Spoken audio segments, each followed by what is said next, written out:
Welcome, Robin and Alp, to the Defiant podcast. No. Welcome, Camila, to HQ D20. Yes. Doppelwerk. Yeah, this is D20. D20. That's the home of Defiant video production. Welcome, Camila Russo. No, it's amazing to be here. Like my mind was blown, and like I told you guys, I already had really high expectations. So thank you for building such an amazing space. So for you guys listening, this is the first time that I've been to the Defiant video studio since like it's been over a year that we've been making videos together. I think it's a year and a half since we were doing it with Harmony. Oh yeah. Yeah, so it's been. And you were here. And we were already here. Yeah, so Alp and I carved this from bedrock, basically, with our bare hands. Just me, pickaxe, a loincloth, and just hammering away. Lots of tools. And then we carved out, enough space to shoot YouTube videos in. Yeah, pretty much. In this space, in the middle of nowhere. It doesn't work if you don't speak into the mic. Okay, you know that, right? we're really out there in Holland, in an industrial area, basically. And It's an amazing space. And such a treat to be able to shoot the podcast kind of with all this gear. As you guys who follow the podcast know, it's like basically just like me and one tiny camera and like my Yeti mic and that's it. And now it's like, wow, like the pros do it. So really excited to be here with you guys. Well, we might be pros, but I forgot to switch the video to us. Because we've got a little video switcher here, and we never use it, but we're using it today, and I completely forgot to switch the video. So there'll be a bunch of stuff where it's just you nodding at us as we talk. Like work in progress. Something like that, anyway. Yeah. It'll be okay. Okay, so I'd love to start by hearing the Robin and Alp or Alp and Robin story. How did you guys come to work together? And like you were mentioning before, this partnership predates the Defiant. So how did that happen? Well, I received an email saying, "Ola filmmaker," in October 2019. And did you flip back to us actually or not? No. Well, we have to flip back. I was so bad at this. Dude, your finger was there. You didn't flip it. I've just fallen asleep. If you speak faster, I'll get there and I'll be able to do it. Okay. So, I received an email. I forgot the contents of it, but he was trying to do something with crypto and stuff like that. And I said, okay, I'm down. I'd like to hear more. And then we met in The Hague in a cafe. And he asked me about like how much I know about blockchain. And I said, there's something to do with mining and coins and hard math problems and stuff like that. And did you lose your train of thought? I did. I think you should pick it up. You should pick it up. I wonder why. So Robin, why did you decide to email Alp? So I was working for Harmony at the time, and what I had pitched to Harmony was a YouTube channel making videos, because I believed that crypto in general had very bad videos across the board. No one was really able to tell the story of this space, and particularly when you had a brand like Harmony's that was attempting to disrupt the Ethereum audience or the Ethereum model. What they said needed to be really clear, and it needed to be done in a way that was distinctive and bingeable. I guess that was the idea. So I started making videos for Harmony. I bought a camera, and very quickly realized that I needed someone to do it with, because doing it on your own sucks, basically. My background's film and having larger productions, so there was a bit of a culture shock, firstly putting myself in front of the camera, but also just having to do everything by yourself. So I realized that it would be much easier if I had someone to work with, someone I could edit with, and I needed to find someone who was interested in YouTube, but also it couldn't just be someone who already worked in the space. There was a very specific set of criteria. I knew I needed to train someone up, and they needed to be kind of fresh to this and come, with their own ideas. So I went and had a coffee with Alp, and we got on, and we just kind of we nerded out over this lens. Bizarrely enough, I brought it with me. Oh, really? Yeah, this is a probe lens. No, you don't put it there. But basically, this is a macro lens. It's a very specialized piece of equipment, and it had just come out, and like we never use it, but it's a very cool thing. So we nerded out over that, and then we realized that we kind of had the similar kind of crazy sense of humor, and I basically said, "Come and work with me," and he said yes, and that was how that began. And then what happened next? Wait, but like, how did you know to email him? Like, did you just like look in a database of like Amsterdam video editors or like random name generator, and then you add it at gmail.com, and then I just received that. No, it was a referral by a friend, someone who'd been working with us on a piece of communications for Harmony. I just happened to mention I was looking for someone, and he said, "Oh yeah, my flatmate is up for doing stuff like this," and that's how that happened. Awesome. Yeah, awesome. You met him yesterday. Yes. Shout out to Ivar Lanen. Shout out to Ivar Lanen. He's the connector here. Made this duo happen. He's the connective tissue. That's what we shall call him from now on. Mr. Connective Tissue. Yes. You are the connective tissue. Alp, and did you have any kind of previous experience with crypto before? Like, what was your initial kind of experience walking into making videos for Harmony? Like, did you have to learn everything from scratch? Yeah, basically, like coming into Harmony Protocol, I only maybe just heard about Bitcoin a couple times, and yeah, I had to learn everything from the beginning, like proof of stake, proof of work, all that sort of stuff. And my approach was from a creative perspective. My end goal was to make videos and learn in the process, and so I didn't like invest for the first 6 months of working in the space. Like I was very risk averse to begin with, and that was pretty much it. Yeah.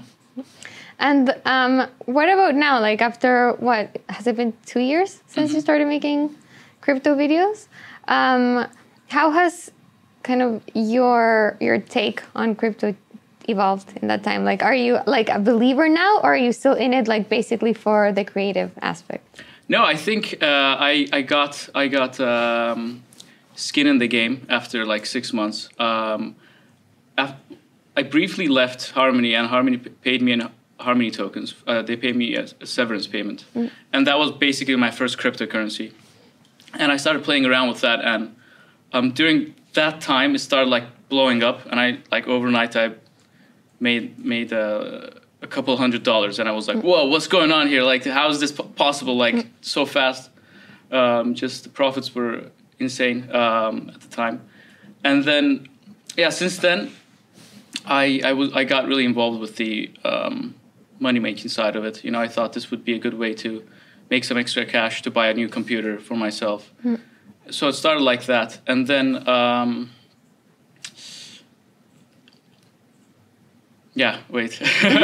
froze a little bit there.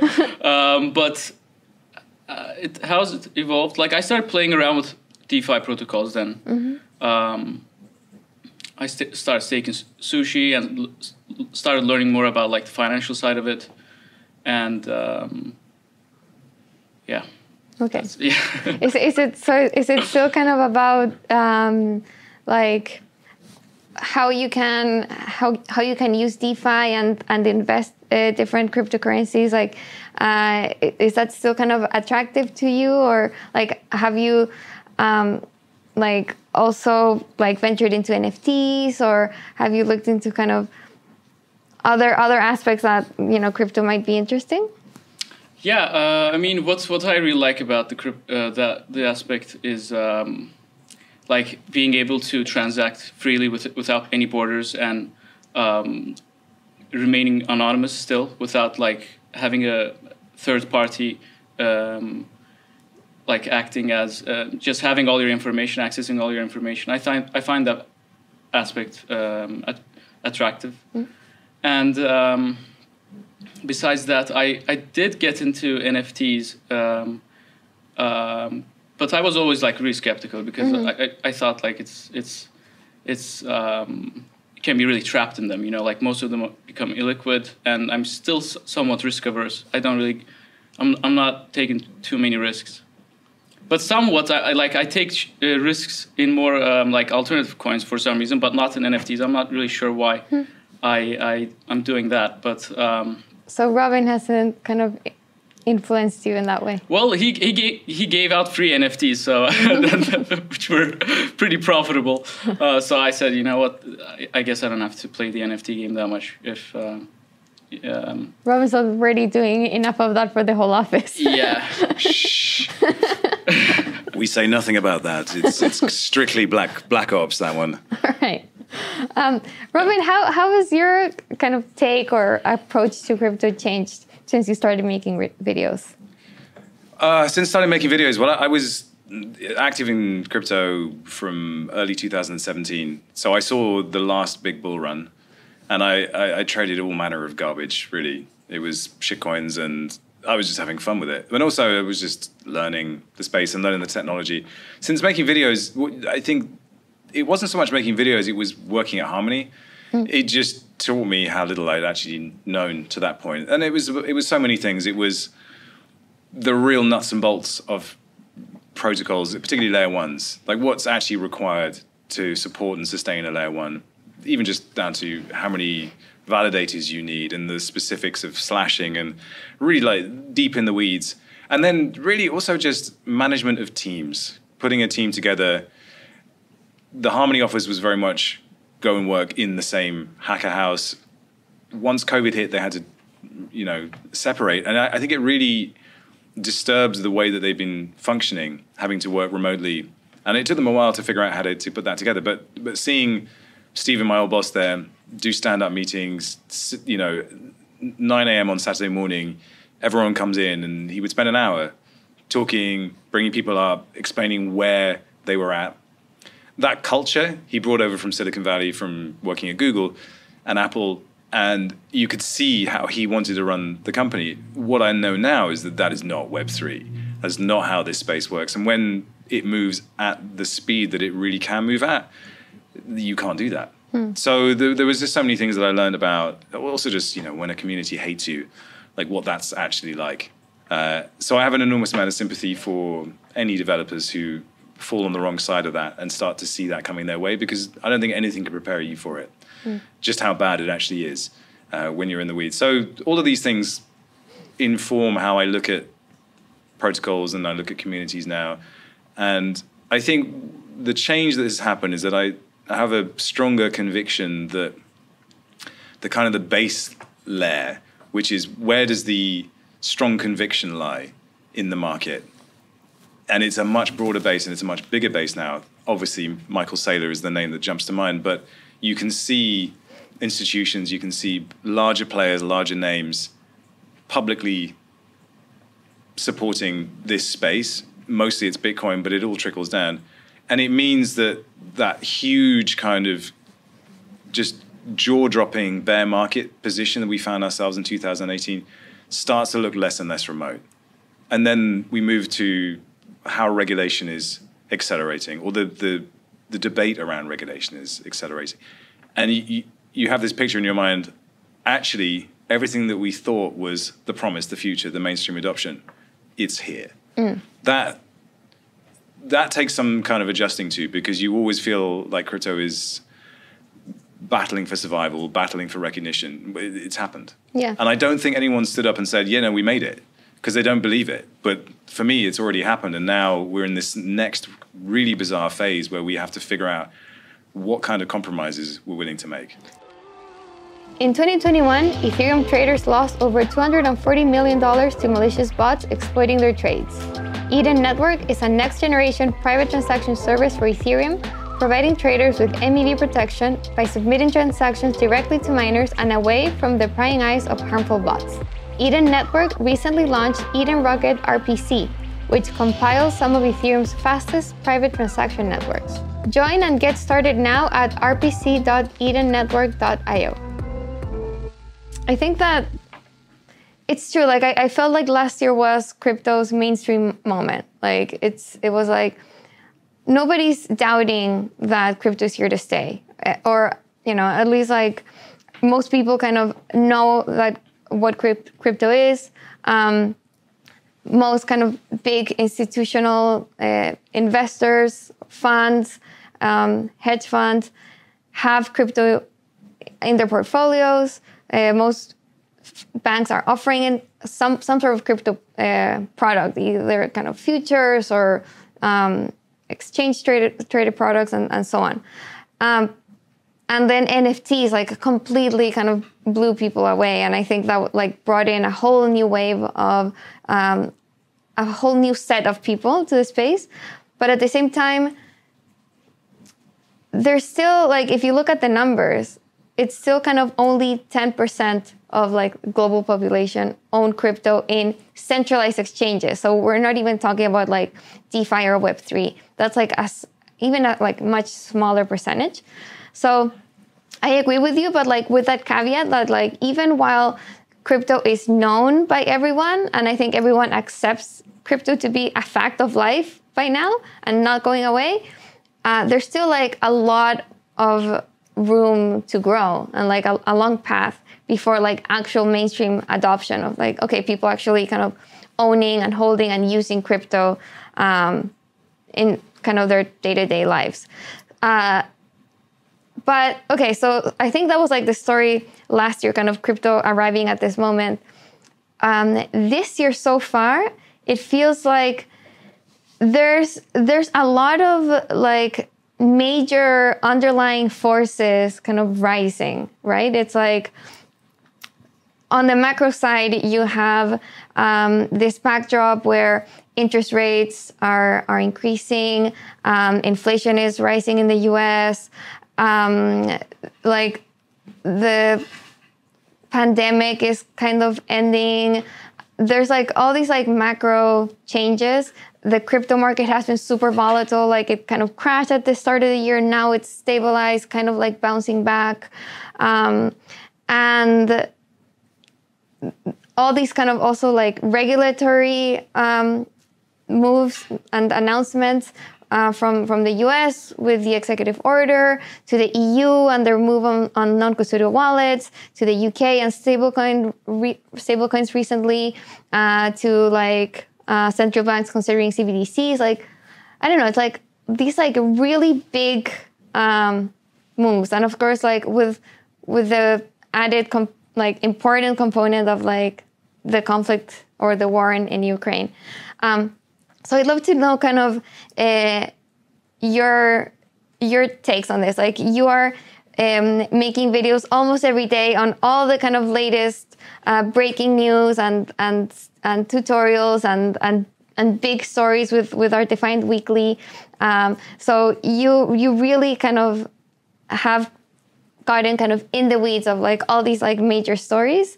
To you, like what are the most interesting drivers so far? Yeah. Wow, that's a big question. The most interesting drivers are resilience, I think, first of all. I think a lot of people predicted there would be a much bigger drop from the highs. That hasn't happened. And it's sort of what I mentioned before, that there seems to be a greater conviction overall. And I think that probably one of the biggest surprising things has just been the way in which the NFT story has evolved and refused to go away. Because we were comparing it to ICOs, and rightly so, because there was a huge frenzy around mints and drops, and it felt a lot like the ICO craze. But where a lot of ICO projects then needed 18 months to 2 years to even deliver a piece of their roadmap, these NFT projects are much more agile and they're much faster to get things moving. So we've seen just a very rapid, I mean, I don't want to call it innovation because a lot of it isn't innovation, but it's growth. Led by, obviously, the Bored Ape Yacht Club, but also interesting partnerships like Artifact partnering with Nike, the way Adidas has moved into this space. There's just been this rapid insertion into pop culture. And for me, pop culture was always going to be the front line for mainstream adoption. I just didn't, I never saw NFTs being that. I thought it would be much more about, straight up money is bad, money doesn't work for you. It isn't that. It's actually entertainment. People want to be entertained. So as people that make videos, it's been really interesting to see that and see how different people have taken a piece of that. In many ways, I'd almost welcome a return to more of a focus on the money side of things, because I think it's one of the biggest sticks that we get beaten with. It's all about greed. and yet I want to show people like a simple fixed interest rate product that will just allow their savings to travel further and create some kind of stability. That would be fascinating to see just normal people exposed to that choice. Okay, you have your banking app and you have the choice of, okay, deposit it with us, or we'll give you access to this product and it's 10%.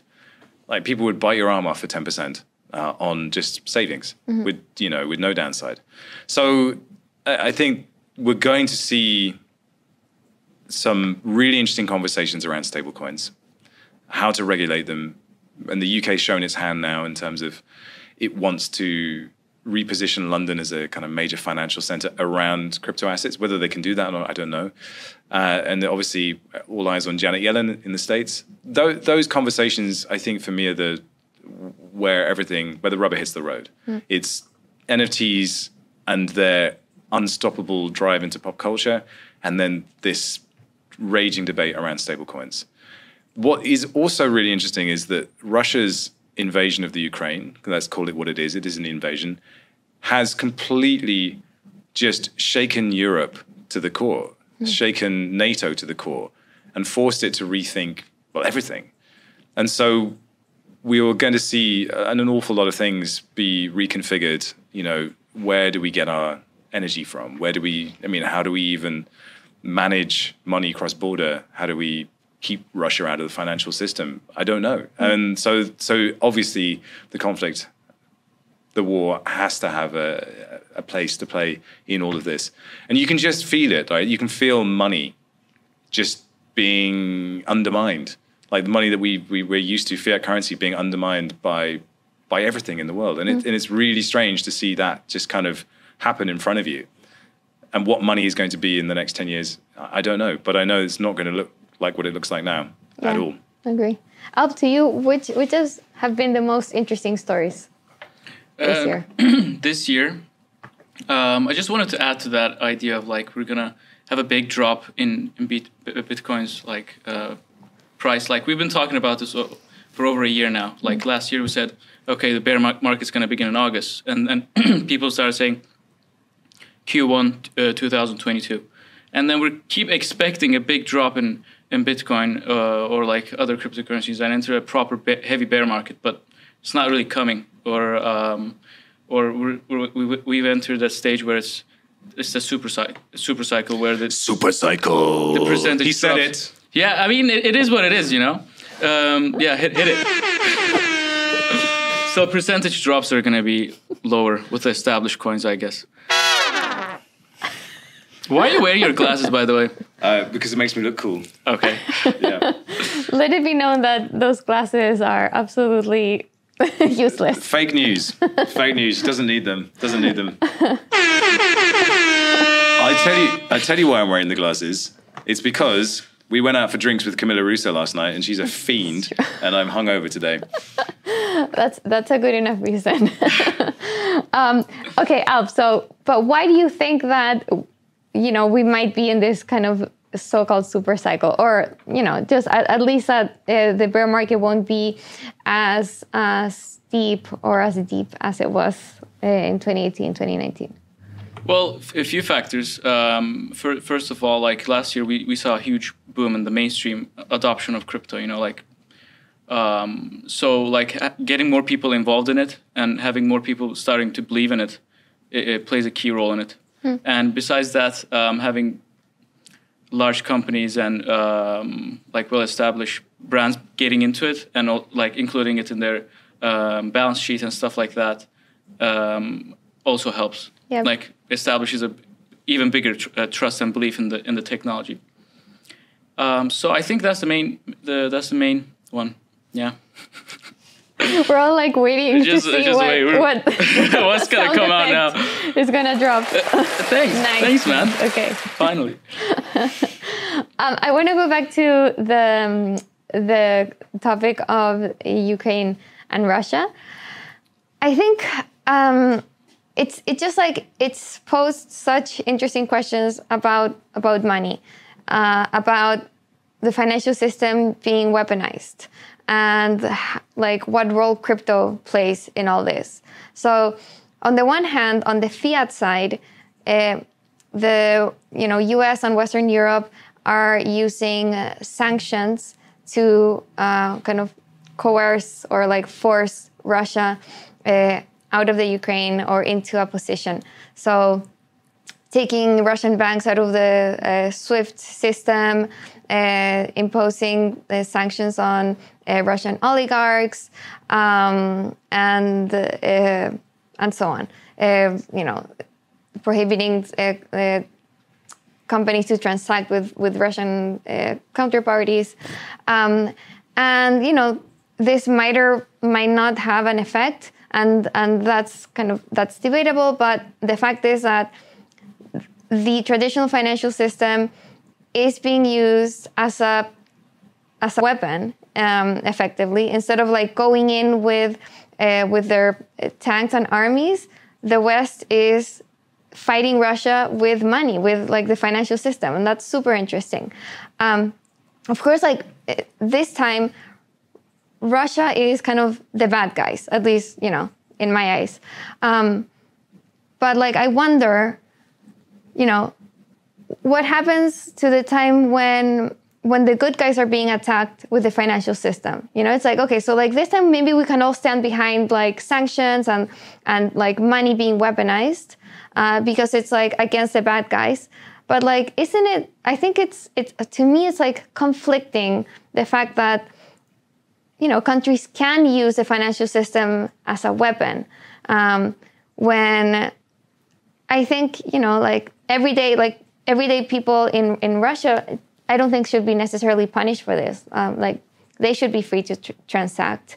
And same with the Ukraine. We were just speaking with Ivar, the connective tissue, yesterday, and he was we were talking about how the Ukraine is also placing this kind of fence around its financial system to stop the local currency from falling and stop people from taking money out of the country and so on. So Ukrainians are also suffering with the weaponization of finance. And of course, like in parallel, there's crypto, like providing an alternative to both Ukrainians and Russians. So I think that's just like such an interesting development this year that kind of like proves why crypto is useful. Unfortunately, kind of in this like horrible scenario, but would love to kind of hear your thoughts, like how you're seeing this play out. Yeah, I mean, the situation for Ukrainians is particularly complex. As you say, the government has set in motion restrictions, which mean you can't take money out of the country. You can't pay into a foreign bank account. So they want to keep the money in the country, which is understandable. There's also a problem, which is you have to volunteer in the Ukraine. And if you don't, then they impose a tax. And it's around about 20%. So they heavily incentivize you to volunteer. Unfortunately, if you don't live in the Ukraine, you can't do this. So you have to go back to the Ukraine to volunteer in person. So if you're not resident in the Ukraine, and like the 4 million or so people who've left, that would include them, then you're in trouble. Mm. And so there are a huge number of restrictions for Ukrainians. And we are covering a story at the moment of someone who is Ukrainian. She's based in Amsterdam and is attempting to get crucial supplies to soldiers on the front line. And she can't, because she has a Ukrainian bank account and she has a Ukrainian identity. So she's having to perform all these financial gymnastics to get the money to where it's needed, which is, as it turns out, in Poland. Mm. And the way she's done it, cross-border, is using crypto, which is a kind of very interesting example of how, even though the final payment isn't in crypto, the ability to move money cross-border rapidly and without restriction is what's enabling her to get bandages and tourniquets and night vision helmets to people that need them. Mm. And that is not a story we hear very often. Normally we're hearing about apes and fugly JPEGs and people aping into farms and the gross greed that's on display. No, here's a story about someone who could not do this unless crypto was there. And that's the story that we need to tell.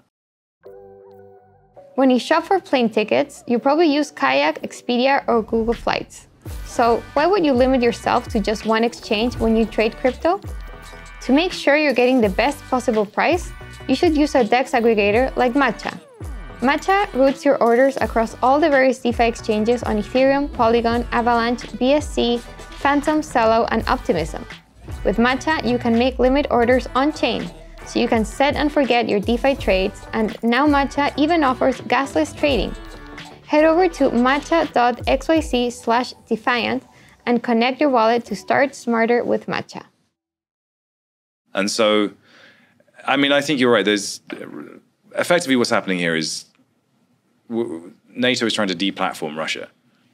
That's basically what's happening here from the financial system. And Russia planned for this. They knew it was coming. And so they stockpiled cash and it's been frozen.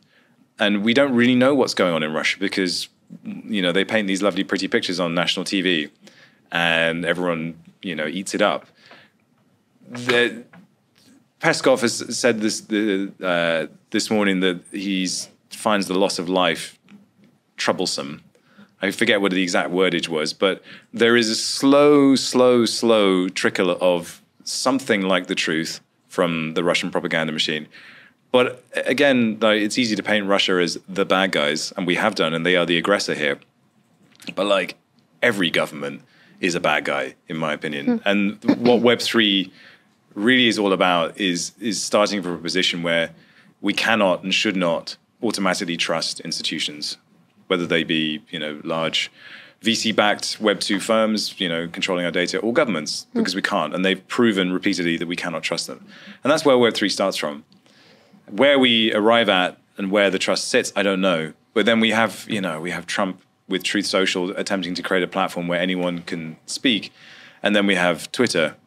Like, should you be able to say whatever you want on Twitter? I don't know. And I don't think there's a right or wrong answer to any of these things. But at least, you know, we have to try and figure it out in some way. So when we say permissionless, is it? I don't know, because at some point there, you know, you can transact within crypto and you can operate in crypto and through DeFi, but at a certain point, you want to be able to pay for milk, and it's at that point there that it all falls down. And I don't know whether we're ever going to be able to solve that. That's the problem. I agree with Robin's points. Thanks, sir.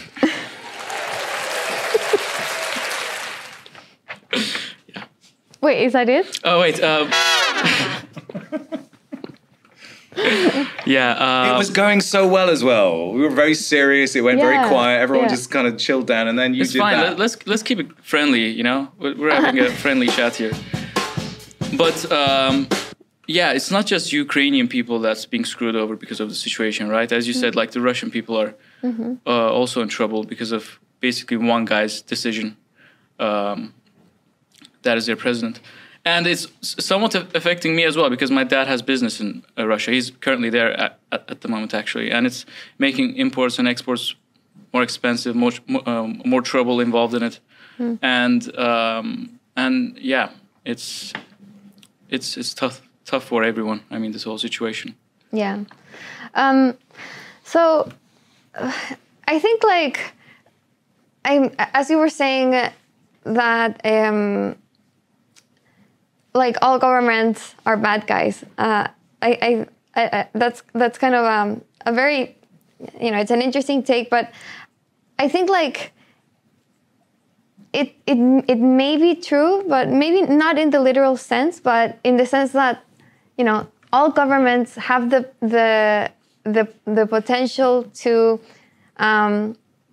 really interfere with everyone's lives and the money, and you know, like right now, the governments have the power to censor us, and that's clear across the board. Like I think people living in developed countries kind of forget that that's the case, but you know, it doesn't take much for governments to kind of step out of line. And we saw it recently with Canada. Like you would have never expected Canada, like the most like quietest, like most like stable country in kind of the Americas to do something like that. But we saw how they, blocked the truckers' bank accounts when they were protesting the like different COVID mandates.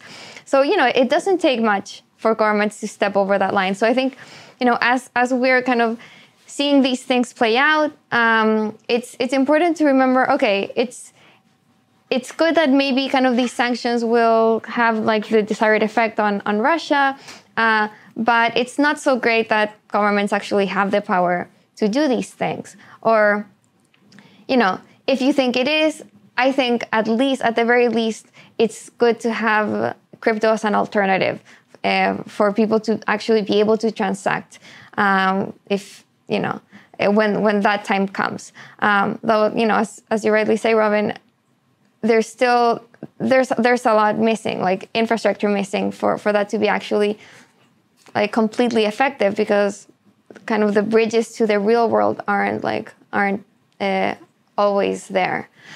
So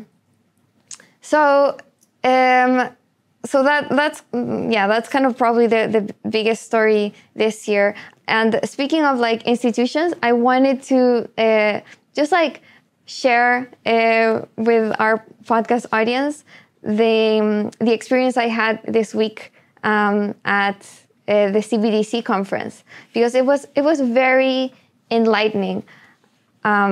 I went to speak at a conference that was organized by the Bank of International Settlements and the National Bank of Switzerland, so like their central bank. And it was a conference about DeFi and like how DeFi interacts with CBDCs.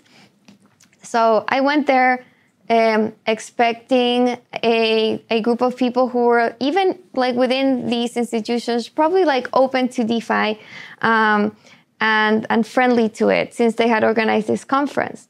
But it was really surprising to see how deeply skeptical they all were.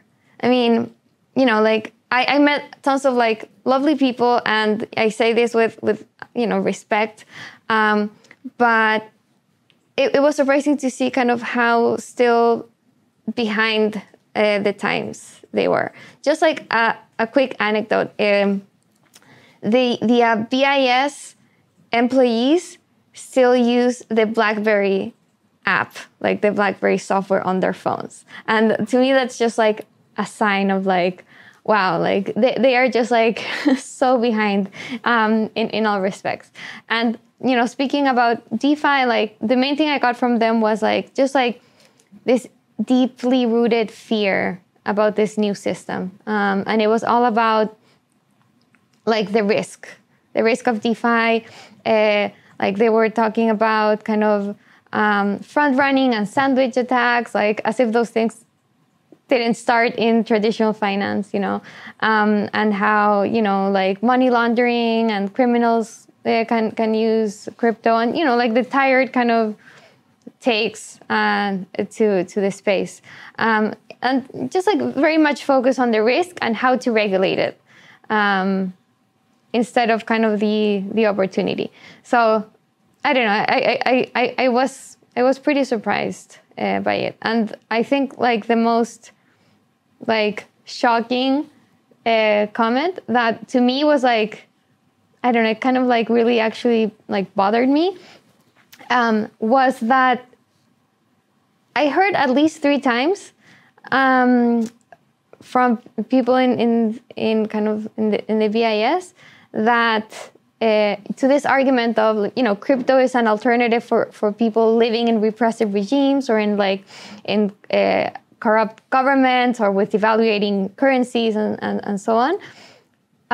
Their argument to that was, well, instead of going outside of the system, why not try to improve the system? And that to me, it just like, it reflects a sort of like, it's just like very naive to say that about, tell that to people in Cuba, oh, go and change your dictatorship, or to Argentina, like go and change decades and decades of, just like chronic inflation. People just like don't have a choice. I mean, just like Russians and Ukrainians don't have a choice really on what's happening. So anyways, this just happened this week, and I've been kind of like ruminating on this, because it was like, wow, it's just like a different, I think we're like steeped in this like crypto bubble, and we forget that a lot of people just like think very differently. Did you see any positive inquiry into what you were saying? I think, there was kind of an interest in seeing how DeFi and crypto could bring financial services to a like wider group of people, just like increasing access to financial services. So I think that was kind of what they were most receptive to. But at the same time, it was like, I got like the different CBDC projects that are being tested really have nothing to do with crypto. They are not planning to issue CBDCs on public blockchains. Like that's very, very far from what's being discussed. It's kind of digital currencies run on like private systems, on private ledgers that sometimes won't even be used by like the retail population even. It's called kind of like wholesale CBDCs, which, will be just used by central banks and commercial banks to make like this system more efficient. Which, in one way, like it's a relief, because it kind of like reduces the risk of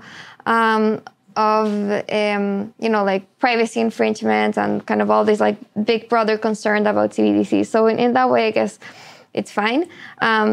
But, there's no kind of real plan of integrating CBDCs to DeFi and to Web3. Like I didn't see that kind of actually being discussed or like or taken seriously.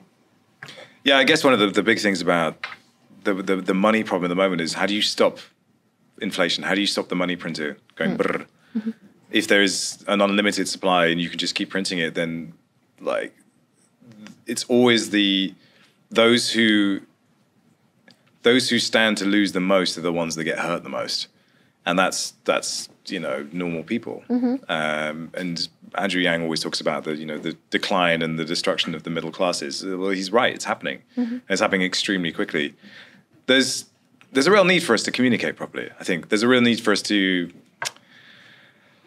get a message out that doesn't look like a message. I think that's the real trick here, because there's a lot of pushback on crypto and DeFi and NFTs particularly, that it's like, stop shouting at me. Stop telling me I'm going to die broke and alone. Stop preaching to me, because I don't want to hear it. Nobody wants to be told they're an idiot. They kind of have to arrive at the conclusion that they're an idiot by themselves. Because we're all idiots. We don't know anything, and we have the opportunity to know a little bit more. And so really it's helping people realize that there's more that they could know, and that it isn't scary. But that story, that message, you can't just go out there and say our financial system is broken and Web 2 is bad, because it just falls on deaf ears. And we see that over and over again. Everyone just entrenches and pulls back because they don't want to hear that. So the discussions that we're having at the moment is like, how do we get a different story out and allow the other story we want to kind of percolate and be received, even though that's not what we're saying. And that is some kind of magic trick. So it's kind of become an obsession of mine. It's like, I want to talk about this stuff, but I don't want to shout about it. It needs to be a lot more subtle. And it's the people at the BIS who you want them to see something and just a question to form. SpareX recently launched USDS, a decentralized stablecoin that automatically generates passive income for holders. USDS is a hybrid stablecoin, part backed by cryptocurrencies and part by the protocol's ability to mint and burn the governance token SPA. The yield is generated organically via external DeFi applications to ensure sustainability of the system. Thanks to the auto yield, it pays to hold USDS. Go to app.sperax.io and mint your own USDS today. I think the question is forming. Though. Yeah. You know, they are at least kind of they heard the other side, and I think that was a huge step forward. I'm pretty brave of them. Like, you know, they had me, they had the Curve founder. Michael Egorov, yes. Liquidity founder was there. Evan Van Ness. So it's like, you know, they had like a good group of people who were like able to kind of give the other side. So I think that was positive. That was like a good step for them. But like, speaking of telling a message, I want to transition to what we're doing at the Defiant and what's, you know, coming up the coming weeks and months. You know, you're talking about kind of bringing this story to the world. So yeah, if you can kind of like bring the audience behind the scenes to what's being planned here. Well, you know what we could do? We could actually talk about our week, because it's crazy. It's crazy. So over the weekend, I will read stories and I'll start to get an idea of what I want to cover for the next week. Monday, we sit down and we do the quick take, and that's usually, I have to write it in about an hour, and we shoot it in about 10 minutes. And then Gary, who's our editor, takes him about 2 hours to write it. And then that same day, we also look at First Look. So we try to discover an interesting protocol that might be interesting to cover. And then, you know, I try and look for stuff that is less well-known, that's off the radar, because I think it's important that there are some interesting projects out there that just won't get any coverage any other way, because everyone else who's covering crypto goes for the numbers, and we don't do that. So we're probably the only place you're going to see interesting, less well-covered protocols in any detail or quality. And then we have a tutorial to do, and we also do that on Mondays. And then the rest of the week, we're kind of doing the Real Vision show, which has to be prepped. We have the Friday Weekly show, which is our big kind of flagship show where we try and really take a story and do it in our very own surprising and unique way. And that just kills us every week, trying to come up with something different and unique. And then, you know, we're just doing live shows on Thursdays. Like every day we're publishing something, and figuring out how to manage our time when we're delivering that much content is impossible.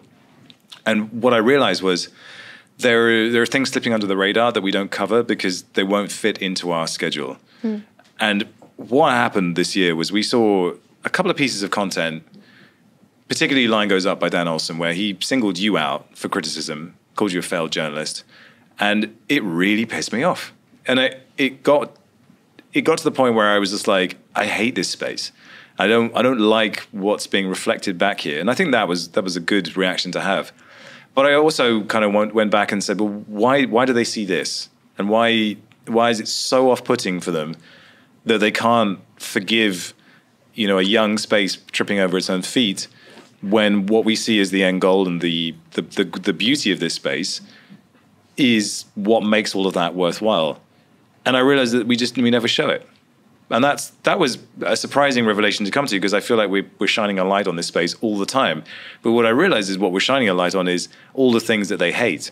And so how do we then raise up the things that really matter? Well, we have to take more time, and we have to raise money to do it, and we have to get a team in place to dedicate themselves to doing that. And then we have to work really hard to find those stories and put them together. So it's been a couple of conversations, particularly with Andrew Yang and his Lobby 3 team, about what kind of materials they would like to present to Congress. Because they're going to be talking to Congress over and over and over. And what Congress will hear from the market, from their constituents, is crypto is bad. Crypto is for money launderers and pedophiles. And we have to present something else to balance that out. So we're starting to look for stories like that, and we will be looking to raise money through crowdfunding to fund, I guess, what will end up being about a year's worth of content, hopefully. We were originally going to do a film, but I think it might end up being a series of films, and hopefully we'll partner up with some other organizations to do that. But these stories do matter, and it's where you basically start from the position of, is there something here where it could only have happened because of crypto? And it turns out there are tons of these kinds of stories. It's just they're not money go up stories, or or number go up, or you look how much my ape is sold for. But they're still meaningful and important. And I think people will really rally behind those stories and be interested in them if we can do it in the right way. And that isn't something that we can just flippantly just put me in front of a camera and say. They have to be real and raw and honest. And the furthest thing from propaganda we can create, that's what it has to be. So we're in the process of putting that together at the moment. We've been talking about it for so long, but really we didn't quite know what it was going to be until a story landed in our lap last week about a Ukrainian film producer who is effectively funneling supplies and a whole bunch of other stuff that she can't talk about to the Ukraine, and she can only do it with crypto. And we felt that this was, from a visceral perspective, making it real, this is about as good as it gets. So we're going to use that as the pilot to launch this campaign, and then we'll raise some money. We have to do it using crypto, obviously, and there is no way to do that unless you give people tokens and NFTs. But the point is that'll just say, yeah, you funded this thing. We're not going to be selling NFTs. We're not going to be selling tokens that have any value. It's literally, that's just what we have to do, because we think it's important. And actually, I think we probably think it's one of the most important things we could be doing right now. Because when I look at the landscape of who makes content in this space, particularly video content, there's almost nobody that has the exposure that we have and the experience we have who will be able to navigate this very tricky line to making the story work in the right way on the people that it needs to work on. So that's the big challenge ahead of us, and I'm excited to get it going. Yeah, same here. Alp, what do you think about this project? I think it's a from what triggered was the Dan Olson video. I think what sparked this whole idea, and and to see how it's evolving and shaping to its current state, I like it, because it started off as let's reply back to this guy and prove that he's wrong and we're right in a way. That was the initial idea, and then it turned into this, and now we have a better pilot and better, spark of thought to carry on with. So I like it in that sense, and it has a more ground in the real world, and it's actually people are benefiting from what crypto is doing in Ukraine. So yeah, I'm excited for it. Awesome. Yeah. So I think, I guess this is the first time we've talked about this publicly, right? I don't think we've said this before. Yeah, well, we haven't really launched it properly yet, but that was because... It's still coming together. Yeah, it wasn't so much that. It's so easy to open yourself up to both criticism and ridicule if you go into it too quickly. And as Alp said, the Dan Olson film triggered a response, and what I felt was, well, I hate this guy, and I want to prove him wrong, and I want to attack. And I had to really pour a lot of cold water on that, because it was the wrong way to approach this, and it was also the fact that a lot of what he said was correct, but it's also a lot of things that can be fixed. And what I realized was that we're just not presenting a workable and honest picture of the ultimate benefits of all of this. All we're talking about is the systems and the profit to be made from those systems and how to exploit them. And so that was really the starting point for this. It's just, how do we do that the right way? And you just have to find an entry point, and this Ukrainian story is that entry point. It is real. And I think people see our videos and they can see production value and lighting and all the fun party tricks we put into the videos. And that's because that's how we make it fun for ourselves. Because a lot of what we cover is it's just code, it's numbers. So making these visual things helps make the story more memorable, and it also makes it fun for us to shoot. But when you're talking about being real, that all has to go away. So just allowing ourselves to put a story out there, and for the story to be the only thing that matters, that's really crucial. I worked at Vice News on and off for a while, and that's what they do. That's what they used to do brilliantly, and I think that's a great kind of starting point for us in terms of telling the stories, just, realness.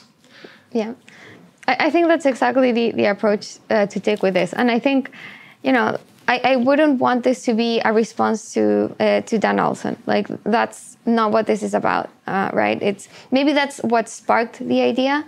Like, how can we showcase like the true impact of crypto?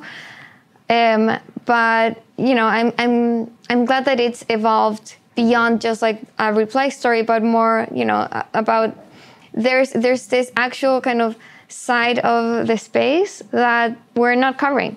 And as our mission is to be the trusted best source of information for Web3 and DeFi, this is in our mandate to do. So yes, like cover all the latest news and developments in DeFi and Web3, like do the tutorials on how to use this stuff, like absolutely. But we can't miss the big story, like why this thing actually matters. And you look at like you said, like most crypto content and videos, and yeah, I think we're missing the forest from the trees. There's just like so much going on that it's easy to like go very deep in the rabbit hole, but it's so necessary to take a step back, because that's what like the people who are not in it are missing. They're missing kind of that big picture take. So I'm really excited that we can be the ones to provide it. Yeah, it's definitely a case that if I look at like who would I want to make this story, and it's us. I don't know who else could do it. That's the thing, and it's I wouldn't trust anybody who's not in crypto to get it and to understand it. So yeah, that worked out, didn't it? So Take two.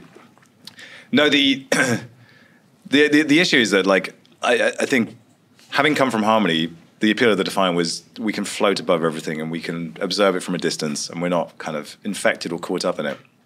What's become very apparent is that we are in it, and we're part of it, and we are a Web3 entity, data platform, coffee maker, and that's what we do. And so it really is.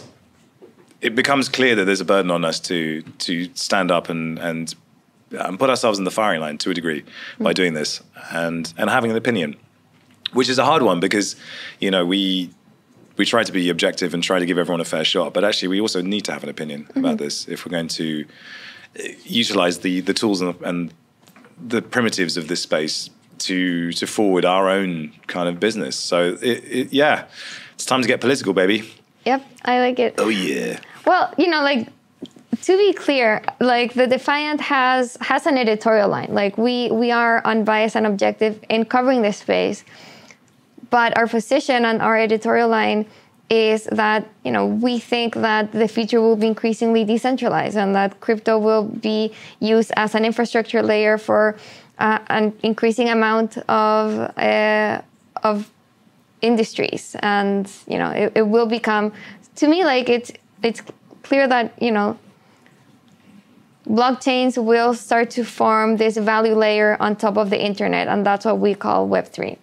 That's happening, and I think that's kind of the position that's reflecting in our own content and our own production. So I think it's kind of like a line there to balance. Like, we want to be objective, of course, like accuracy above all, unbiased when reporting this space, but that doesn't mean that we don't have a position here. We have a strong position, and we're part of it also, right? We have a strong position in the hearts and minds of our subscribers. Yes. Hopefully, you all click that subscribe button. Yeah, I'll get subscribed. Yeah, you want to. Oh, stop it. No. Oh my, Sorry. Fail. Cancel him. Go on. All right. To swap crypto, a user has to choose among hundreds of DEXs on multiple networks, all offering different rates and fees. Do you want to avoid that hassle? Swap on 1inch, a DEX aggregator that gets you the best rates than any single DEX. Enjoy the unlimited liquidity across multiple networks and top-level security. Try 1inch now. I have a question for you, Camilla. Yes. What is your favorite of the pieces of work that we've done? Oh. Pick one. Oh my Drum God, roll. that's so hard. Heartbeat.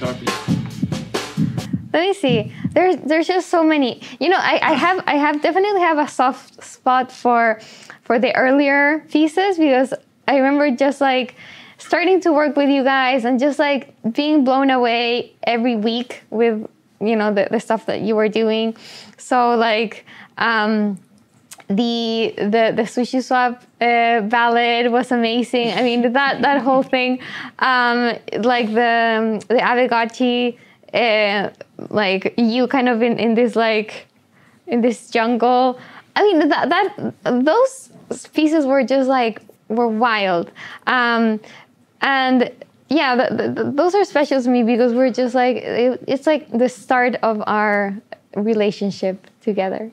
But recently, I mean, you've done some amazing work. Like I think like the Arctic piece really stands out. It's just like beautifully shot and such an interesting topic. You know, like it's not very just like this like permanence of NFTs and just like something that's not very much talked about in this space, and you know just how unique it is to have been able to shoot up there.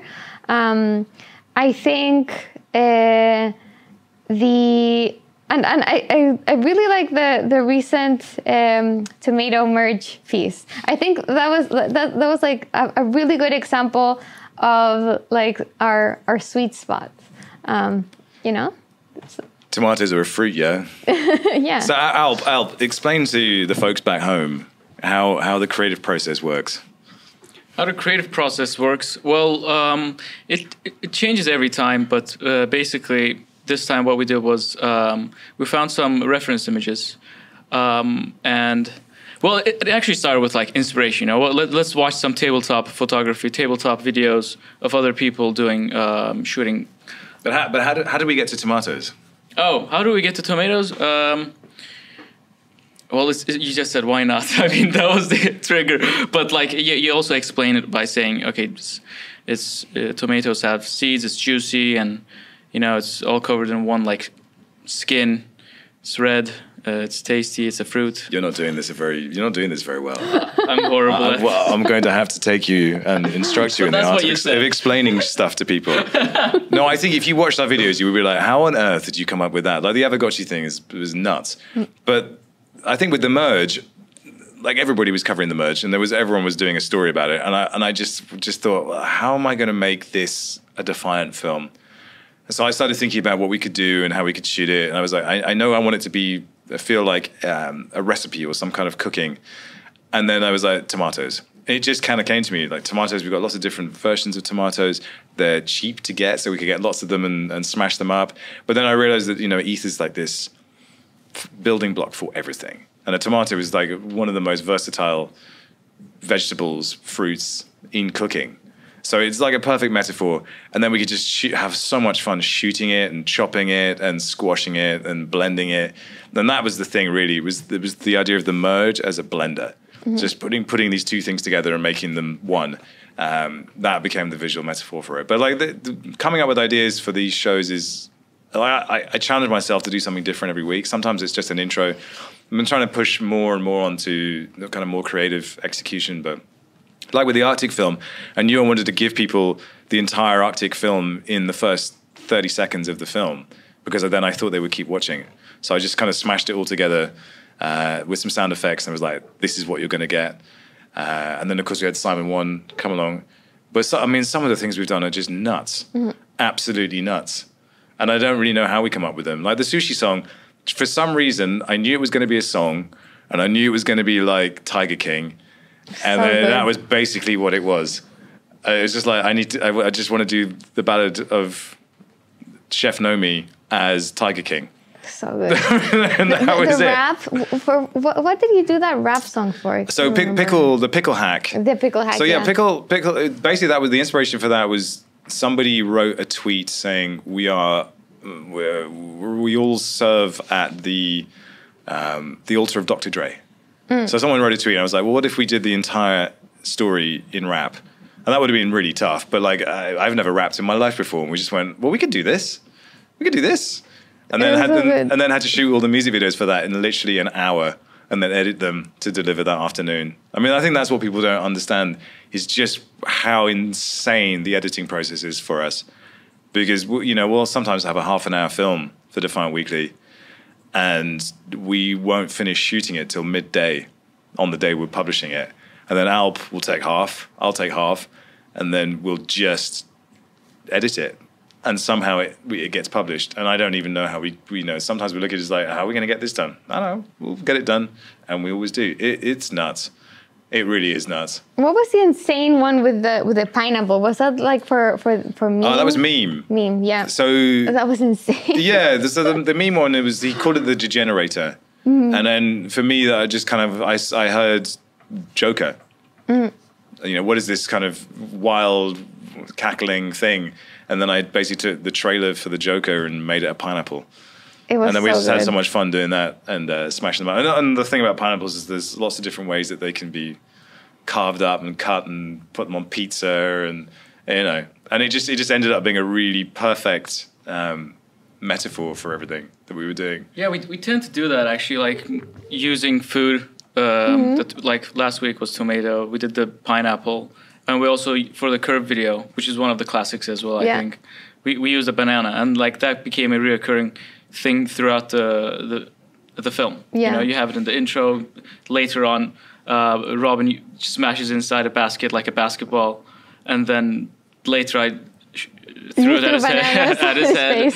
And then at the end, it's a very wholesome way, and he opens his palms, a banana lands there, he eats it, and video ends. You know, like just wrapping everything up and using it as a metaphor throughout the video. That's our thing. Yeah, you riff on an idea, and that's fun. I mean, I used to shoot a lot of music videos, and in music videos, that's what you do. You take an idea and you riff on it and riff on it and riff on it, and you try and challenge yourself to come up with lots of different executions of that idea. And that's a really fun way to do things. We forget, though, that DeFi was basically themed around food. True. Yams, sushis. I think that's and that was where it came from. Yeah. So there was just all this food fi, and that's what we did. So we just lent into that and said, well, what can we do with food? And it ended up with me having food thrown at me and eating all sorts of weird stuff. But it's just trying to keep it entertaining. And I think at certain times last year we were just so under the cosh trying to get stories out that we had to dial back. But like one of my favorites was the one where we did Sin City. We did a Sin City intro. That was really fun. And then like for one, I think it was structured and index products. I did this whole sequence with green screen. I'm on a roof. I get struck by lightning. Then I jump off the roof, and then I kind of get stuck hanging in midair. And then we showed how I did it, and it just looks so dumb, flapping around on a box.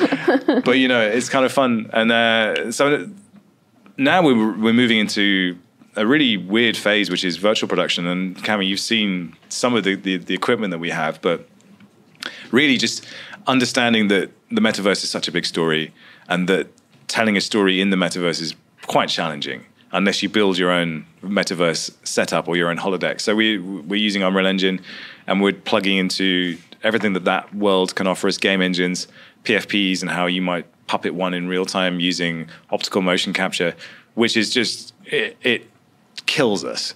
Every time we try and do something in there, it is so complex and nothing works.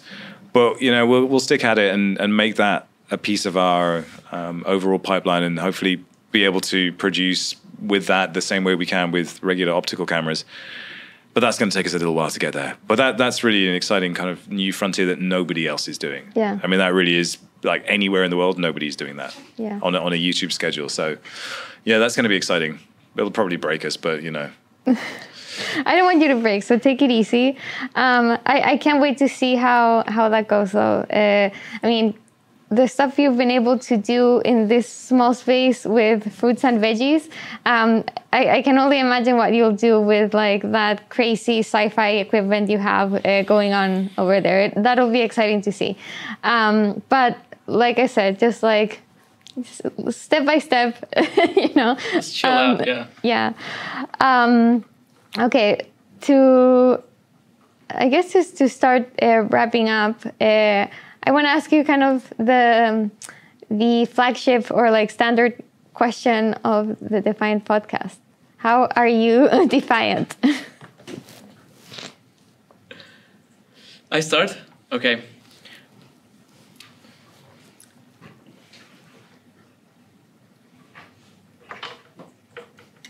I want to think a bit more, but I guess... Leave poor Alp. That's nasty, man. How am I defiant? I guess working here makes me defiant. Dude, come on. Yeah, working at the Defiant makes me defiant. That's definitely one. But that's a boring answer. But in what way? Because we represent Web3. We represent stuff that authorities don't like that much and are questioning and very skeptical about. So us reporting it and somewhat supporting it in a way, being one of our main values, I think that makes me defiant. I'm glad that we're helping you be defiant. What else? What makes you defiant? So I have 3 essential values that I tried to kind of present them to Harmony back in the day because I was sort of inspired by their idea of one. Their token's called one. But it's very simple. One is keep it real. And I think that is so hard to do in this space. It is so easy to kind of get lost in the noise and the excitement and lose track of reality. So keeping it real is one of them. And I think we're one of the very few voices in this space that do that consistently. And someone on Twitter actually pointed that out. They said, you're actually self-aware, you know that this is BS a lot of the time. So that's one. Second is challenge all assumptions. Like nothing should be taken as gospel or true unless you've gone and done the homework yourself. So it's very easy to kind of go, oh, I heard, someone told me, and then you accept that as truth. Don't do that. We mustn't do that. And then the third one was be the one. So that means where you might wait for somebody else to do something, be the one that does it. And that is it's an interesting way to live your life. That if you say, well, I'm just going to wait for so-and-so to stand up and do that, or I'm going to, I'll wait and see what someone does first. We can't do that. We have to lead. So that means let's be the one that steps up, be the one that puts your hand up. Talking to this Ukrainian film producer, she's like, I don't want to hear that I'm in your prayers. I want to see you do something. And that resonates with me so hard. So those 3 things are how I'm defiant. I love it. Okay. Well, I guess I'll say how I'm defiant. I never get a chance to say it in the other episodes. So, okay. So I think I'm defiant by setting just like really crazy, what seem like crazy, unreachable goals, and just like going for it. So very much tied to what you were saying of like being the one. Like, okay, like there's no Bloomberg for Web3. Why don't we make it? You know. And I really do believe that we are the ones to make it. We're the ones to become the most trusted information source for DeFi and Web3. The only ones providing trusted, credible, in-depth, financially focused information about the space, and who are building the data platform to see what's going on chain firsthand. And to do it in a Web3 native way. And then going back, just like there's no book on Ethereum. Like, okay, like I'll write it. So I don't know why that is that I think that I can do this stuff, but I guess like I kind of like push myself to try. So I kind of defy my own expectations about myself. Like, I don't know if I can actually pull this off, but I'll give like everything to try to do it. And so I really love that you guys are kind of with me on this journey. Yeah, that fearlessness. I think when we make a video and we come up with an idea, there isn't time to worry about whether we can actually pull it off or not. We just have to make it work. And I think there's been one video where we didn't, and we didn't publish what we'd made. One. Wait, and you never published it? No, it was an intro that we made that it just didn't work. I think there was a website and I was jumping from parts of the website to other parts of the website and ducking, and things were passing on my head, and it just didn't work, you know. Well, one in like over a year. It's pretty good. It's pretty good. It's a good track record. It's not too bad at all. All right. Well, I love that this is what unites us, this fearlessness. This has been awesome. Thank you guys for taking the time and shoot this with me. And again, it's been amazing seeing this all firsthand. More Alp. And thanks for coming here, Camila. You should visit us more, and we should shoot more videos together here. I agree. Looking forward to that. And doing it in the virtual with like the Matrix. That's for your female fans out there. ASMR. Just give them like a soft whisper. Go on. Whisper. Oh no. Wow. How was that? Are you aroused? So not. So not. All right.